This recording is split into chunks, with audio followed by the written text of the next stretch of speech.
Hyderabad మైలార్దేవ్పల్లిలో car బీభత్సం సృష్టించింది. Road పక్కనే స్వెటర్లు అమ్ముకొని జీవనం సాగిస్తున్న ఓ కుటుంబాన్ని ఇన్నోవా కారు అతి వేగంగా వచ్చి ఢీకొట్టింది. ప్రమాదంలో దీపక్ అనే యువకుడు అక్కడికక్కడే మృతి చెందాడు. మరో ఇద్దరికి తీవ్ర గాయాలయ్యాయి. కారులో 3 వ్యక్తులను స్థానికులు పట్టుకొని పోలీసులకు అప్పగించారు.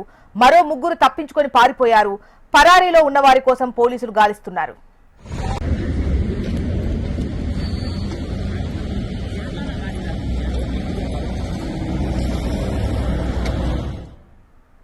హైదరాబాద్ మైలార్దేవ్పల్లిలో కారు బీభత్సం సృష్టించింది. రోడ్డు పక్కనే స్వెటర్లు అమ్ముకుంటున్నటువంటి కుటుంబాన్ని ఇన్నోవా కారు అతివేగంగా వచ్చి ఢీకొట్టింది. ఈ ప్రమాదంలో దీపక్ అనే యువకుడు అక్కడికక్కడే మృతి చెందినట్లుగా తెలుస్తోంది. మరో ఇద్దరికి తీవ్ర గాయాలయ్యాయి. వారి పరిస్థితి ఏ విధంగా ఉంది ఏంటి అన్నటువంటి వివరాలు అందించేందుకు మనకు హైదరాబాద్ బ్యూరో నుంచి రమణ సిద్ధంగా ఉన్నారు. రమణ, చెప్పండి, ముఖ్యంగా ఎంత మందిని అదుపులోకి తీసుకున్నారు? మరో 3 పారిపోయినట్టుగా తెలుస్తోంది. తీవ్ర గాయాల పాలైన వాళ్ళ పరిస్థితి ఏ విధంగా ఉంది? ఓవరాల్ డీటెయిల్స్ ఏంటి ఈ ప్రమాదానికి సంబంధించి? ఇది చాలా నిజంగా దారుణమైన ఘటనగా చెప్పాలి. ఎందుకంటే ఒక ఉపాధి కోసం నగరానికి వచ్చి ఫుట్పాత్ పై స్వెటర్స్ అమ్ముతూ జీవనం సాగిస్తున్నటువంటి కుటుంబాన్ని ఈ ప్రమాదం తీవ్రంగా దెబ్బతీసింది. ఎందుకంటే ఇంతకుముందు మనకున్న సమాచారం మేరకు ఒక్కరు మాత్రమే చనిపోయారు. ఇప్పుడు తాజాగా అందుతున్న సమాచారం మేరకు ఆల్రెడీ దీపక్ తో పాటుగా ఎవరైతే ప్రభు మహారాజ్ ఆ కుటుంబ పెద్ద తను కూడా ఇంతమంది చికిత్స పొందుతూ చనిపోయాడు. మరొక యువకుని పరిస్థితి సత్తులకు సంబంధించిన పరిస్థితి కూడా విషమంగా ఉన్నట్టు చెప్తున్నారు. అయితే ఏదైతే ఇన్నోవా కారు ఉదయం 6 గంటల ప్రాంతంలో చాలా వేగంగా వెళ్తూ ఆ దుర్గానగర్ చౌరస్తా వద్ద మైలార్దేవ్పల్లి పరిధిలో ఉన్నటువంటి దుర్గానగర్ చౌరస్తా వద్ద అదుపు తప్పి ఫుట్పాత్ పైకి దూసుకెళ్ళింది. అక్కడ ఫుట్పాత్ పై నిద్రిస్తున్నటువంటి కుటుంబం ఒకే కుటుంబానికి సంబంధించినటువంటి ప్రభు మహారాజ్ తో పాటు దీపక్ ఆ తర్వాత సత్తునాథ్ తీవ్రంగా గాయపడ్డారు. మరో ఇద్దరికి కూడా గాయాలయ్యాయి. అయితే వారికి కొంత స్వల్ప గాయాలతో వారు బయటపడ్డారు. కానీ ఈ 3కి మాత్రం తీవ్ర గాయాలయ్యాయి. అందులో 2 చనిపోయారు.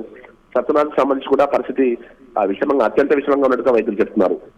మొత్తం ఈ ఇన్నోవా కారులో 6 యువకులు ఉన్నారు. ఆ 6 యువకుల్లో 3 మాత్రం స్థానికులు పట్టుకుని ఆ పోలీసులకు అప్పగించారు. మరో 3 పరారులో ఉన్నారు.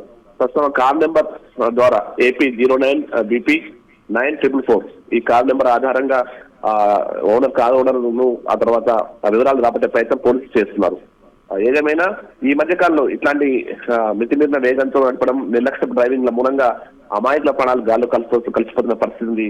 వీరంతా కూడా మధ్యలో ఉన్నట్టుగా ప్రాథమికంగా తెలుస్తోంది. పూర్తి స్థాయి సమాచారం రావాల్సింది. ముఖ్యంగా కార్ డ్రైవ్ చేసిన వ్యక్తికి సంబంధించి మాత్రం అతను పరారులో ఉన్నాడు. అతను దొరికితే అతను మద్యం తీసుకున్నారనేటువంటి టెస్ట్ ద్వారా అతన్ని గుర్తించే అవకాశం ఉంటుంది. ఏదేమైనా ప్రస్తుతం అయితే ఈ 2 చనిపోయారు. మరొకరి పరిస్థితి మాత్రం అత్యంత విషమంగా ఉంది. చూసిన రైట్ రమణ, ఈ దారుణమైనటువంటి ఘటన హైదరాబాద్ మైలార్దేవ్పల్లిలో జరిగింది. రోడ్డు పక్కనే స్వెటర్స్ అమ్ముకుంటున్నటువంటి వారిపైకి, నిద్రిస్తున్నటువంటి వారిపైకి ఇన్నోవా కారు దూసుకెళ్లింది. ఆ కారులో ఉన్నటువంటి మొత్తం 6గురిలో 3నైతే పోలీసులు అదుపులోకి తీసుకున్నట్టుగా తెలుస్తోంది. మరో 3 పరారీలో ఉన్నారు. ముఖ్యంగా ఎవరైతే డ్రైవ్ చేశారో వాళ్ళు పరారీలో ఉన్నట్టుగా తెలుస్తోంది. అయితే మద్యం మత్తులో చేశారా, లేదంటే అతి వేగం వల్ల అదుపు తప్పిందా అన్నటువంటి వివరాలు తెలియాల్సి ఉంది. అయితే ఈ ఘటనలో ఒకరు అక్కడికక్కడే మృతి చెందారు. మరొకరు కూడా, ఆ ఇంటి పెద్ద కూడా మృతి చెందినట్టుగా తెలుస్తోంది. 3 తీవ్రంగా గాయపడ్డారు. అందులో ఒకరు మృతి చెందారు. ఇప్పుడు 2 తీవ్ర గాయాల పాలయ్యి హాస్పిటల్లో ట్రీట్మెంట్ తీసుకుంటున్నటువంటి పరిస్థితి అయితే ఉంది. ఎన్నిసార్లు చెప్పినా అతివేగం ప్రమాదకరం, మద్యం తాగి వాహనాలు డ్రైవ్ చేయకూడదు అని ఎన్నిసార్లు పదే చెప్పినా, ఎన్ని ఘటనలు జరిగినా తీరు మాత్రం మారకపోవడాన్ని ఏ విధంగా చూడాలి? ఈ విధంగా నిండు ప్రాణాలు తెల్లవారే వాళ్ళ జీవితాలు తెల్లారిపోయినటువంటి పరిస్థితి ఇటువంటి నిర్లక్ష్యపు పోకడ వల్ల జరుగుతుండటం నిజంగా బాధాకరం.